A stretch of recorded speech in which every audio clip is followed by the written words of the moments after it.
현대인 성경 갈라디아서 1장. 사람이 번역거나 사람을 통해서 사도가 된 것이 아니라 예수 그리스도와 그분을 죽은 사람 가운데서 다시 살리신 하나님 아버지를 통해서 사도가 된 나 바울과 그리고 나와 함께 있는 모든 형제들이 갈라디아 여러 교회들에게 우리 하나님 아버지와 주 예수 그리스도의 은혜와 평안이 함께하기를 기도합니다. 그리스도께서는 우리 하나님 아버지 뜻을 따라 우리를 이 악한 세상에서 구원하시려고 우리 죄를 위해 자기를 바치셨습니다. 하나님 아버지께 길이 영광이 있기를 바랍니다. 아멘. 다른 복음은 없다. 여러분이 그리스도의 은혜로 여러분을 부르신 하나님을 그처럼 쉽게 잊어버리고 다른 복음을 따르다니 정말 놀라지 않을 수 없습니다. 사실 다른 복음이란 있을 수가 없습니다. 다만 어떤 사람들이 여러분을 혼란 가운데 빠뜨리고 그리스도의 복음을 변질시키려는 것이 지나지 않습니다. 우리뿐만 아니라 하늘에서 온 천사라도 우리가 여러분에게 전한 기쁜 소식 외에 다른 것을 전한다면 저주를 받을 것입니다. 우리가 전에 말한 대로 내가 다시 말하지만 누구든지 여러분이 이미 받은 기쁜 소식 외에 다른 것을 전하면 저주를 받을 것입니다. 내가 지금 사람에게 잘 보이려고 한 줄 아십니까? 아닙니다. 내가 원하는 것은 하나님이 인정을 받는 일입니다. 내가 이제 와서 사람을 기쁘게 하겠습니까? 내가 아직도 사람을 기쁘게 하려고 한다면 나는 그리스도의 종이 아닙니다. 형제 여러분, 내가 여러분에게 알게 하니나마 내가 전한 기쁜 소식은 사람이 만들어낸 것이 아닙니다. 이 기쁜 소식은 내가 사람에게서 받았거나 배운 것이 아니라 예수 그리스도의 계시로 받은 것입니다. 내가 전에 유대교에 있을 때 한 일을 여러분은 들어서 알 것입니다. 그때 나는 하나님의 교회를 몹시 박해했고 아예 그 교회를 없애버리려고까지 했습니다. 나는 같은 나의 또래의 그 어떤 유대인들보다 유대교를 신봉한 데 앞장섰으며 조상들이 전통을 지킨 데도 누구 못지않게 열심히였습니다. 그러나 내가 태어나기도 전에 나를 택하시고 은혜로 나를 부르신 하나님이 자기 아들을 나에게 나타내어 이방인들에게 그분에 대한 기쁜 소식을 전하게 하시기를 기뻐하실 때 나는 사람과 의논하지 않았으며 나보다 먼저 사도가 된 사람들을 만나려고 예루살렘으로 가지도 않았고 곧바로 아라비아로 갔다 다시 다마스커스로 돌아왔습니다. 그 후 나는 3년 만에 베드로를 만나려 예루살렘으로 가서 15일 동안 그와 함께 지냈습니다. 나는 거기서 주님이 형제 야고보 외에는 다른 사도를 만나지 못했습니다. 내가 지금 쓰고 있는 이것이 거짓말이 아니라는 것을 나는 하나님 앞에서 여러분에게 확실히 말할 수 있습니다. 그 후에 나는 시리아와 길리기아 지방으로 갔습니다. 그때까지만 해도 유대에 있는 교회들은 내 얼굴을 몰랐습니다. 그들은 전에 자기들을 괴롭히던 사람이 지금은 박해하던 그 믿음을 전한다는 말만 듣고 나 때문에 하나님께 영광을 돌렸습니다. 갈라디아서 2장.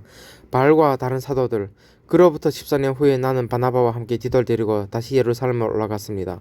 나는 하나님의 계시를 받고 예루살렘에 올라가 내가 이방인들에게 전파하는 기쁜 소식을 공식 석상에서 전하였고 지도자들에게는 개인적으로 설명했습니다. 그것은 내가 과거의 한 일과 현재 한 일이 헛되지 않을까 염려해서였습니다. 나와 동행한 디도는 그리스도 사람이었지만 억지로 할례를 받으려고 강요하지 않았습니다. 내가 이렇게 한 것은 몰래 들어온 거짓 형제들 때문이었습니다. 그들은 몰래 들어와 그리스도 예수님 안에서 우리가 가진 자유를 엿보고 우리를 다시 율법의 종으로 삼으려고 했습니다. 그러나 우리는 여러분을 언제나 기쁜 소식이 진리 안에 있게 하려고 한시도 그들에게 굴복하지 않았습니다.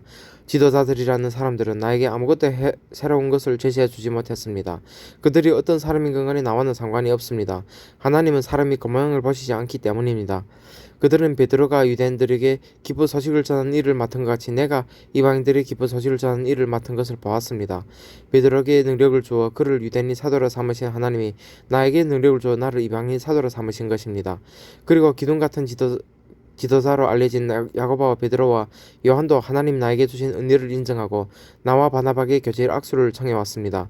그래서 우리는 이방인들에게 가서 기쁜 소식을 전하고 그들은 유대인들에게 가서 기쁜 소식을 전하기로 했습니다.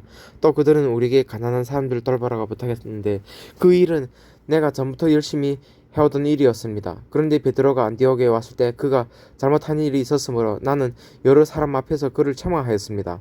그것은 그가 이방인과 함께 음식을 먹다가 야고보가 보낸 유대인 몇 사람이 들어오는 것을 보고 겁이 나서 나가 버린 일이었습니다. 그러자 다른 유대인들도 안 먹은 채 하며 밖으로 나갔고 바나바까지도 그들의 위선의 유혹을 받았습니다. 그래서 나는 그들이 기쁜 소식이 진리대로 바로 살지 않는 것을 보고 모든 사람 앞에서 베드로에게 유대인인 당신이 이방인처럼 살면서 어떻게 이방인에게는 유대인답게 살라고 할 수 있습니까? 하고 책망했습니다. 오직 믿음으로만 구원을 얻는다. 우리는 날 때부터 유대인이지 소위 말하는 이방주의인이 아닙니다.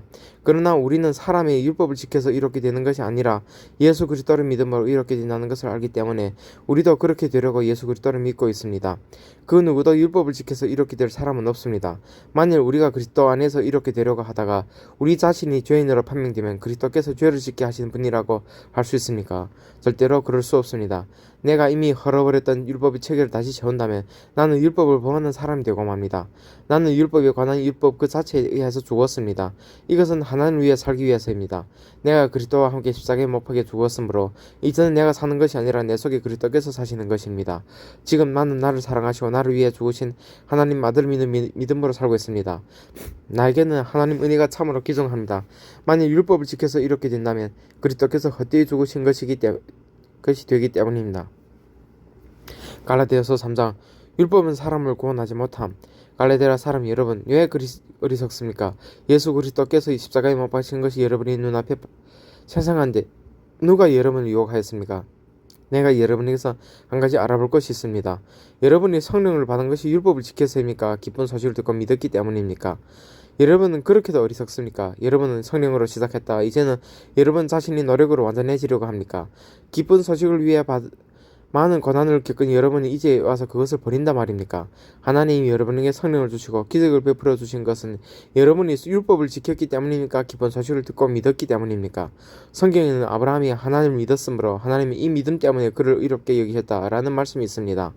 그러므로 믿음을 가진 사람들만이 진정한 아브라함의 후손이 된다는 것을 아십시오. 그리고 성경은 하나님이 믿음으로 이방인들을 이롭게 하실 것을 미리 내다보고 일찍이 아브라함에게 모든 민족이 너를 통해 복을 받을 것이다 라는 기쁜 소식을 전했습니다. 그러므로 믿음으로 사는 사람은 믿음을 가진 아브라함과 함께 복을 받습니다. 율법을 지켜서 구원받으려는 사람은 모두 저주 아래 했습니다. 그것을 율법책에 기록된 모든 것을 항상 지키지 않는 사람은 누구든지 저주를 받을 것이다 라고 성경에 기록되어 있기 때문입니다.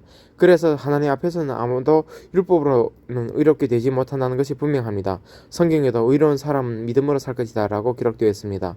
율법은 믿음에 근거한 것이 아닙니다. 오히려 성경은 율법을 지키는 사람은 율법으로 살 것이라고 말합니다. 그리스도께서는 우리를 위해 십자가에 달려 저주를 받으심으로 우리를 율법의 저주에서 구해 주셨습니다. 성경에도 나무에 달린 사람마다 저주를 받은 자입니다 라고 기록되어 있습니다. 이것은 그리스도 예수님 안에서 이방인들도 아브라함이 복을 받고 우리도 믿음으로 약속된 성령을 받도록 하기 위한 것입니다. 율법과 약속. 형제 여러분, 사람들끼리도 한번 맺은 계약은 아무도 취소하거나 변경하지 못합니다. 하나님은 아브라함과 그의 후손들에게 여러 차례 약속하셨는데 여러 사람을 가르쳐 후손들에게라 하시지 않고 오직 한 사람을 가르쳐 내 후손에게라고 하셨으니 바로 그리스도를 두고 하신 말씀입니다. 여기서 내가 말하려고 하는 것은 430년 후에 생긴 율법은 전에 하나님이 세운 계약을 취소시킬 수 없고 그 약속을 무효로 할 수 없다는 것입니다. 만일 우리가 받을 하늘나라의 축복이 율법에 의존한다면 그것은 더 이상 약속에 의존하지 않게 됩니다. 그러나 하나님의 약속을 통해서 아브라함에게 은혜로 그런 축복을 주신 것입니다. 그렇다면 율법을 주신 목적은 무엇이었습니까? 그것은 약속된 분이 오실 때까지 죄가 무엇인지를 깨닫게 하기 위한 것입니다. 그 율법은 천사들이 전해준 것을 사람이 받아 공포한 것입니다. 그러나 중재인을 필요로 했던 율법에는 두 당사자가 있어야 했지만 약속을 하는 데는 하나님 한 분이면 됩니다. 율법의 목적. 그러면 율법과 하나님의 약속은 서로 반대가 된다는 말입니까? 절대로 그렇지 않습니다. 만일 사람을 살리는 율법을 주셨다면 이렇게 되는 일이 율법을 통해 이루어졌을 것입니다. 그러나 성경은 온 세상이 죄의 포로가 되었다고 선언하고 있습니다. 이것은 예수 그리스도를 믿는 믿음을 통해 약속된 것이 믿는 사람들에게 주어지도록 하기 위한 것입니다.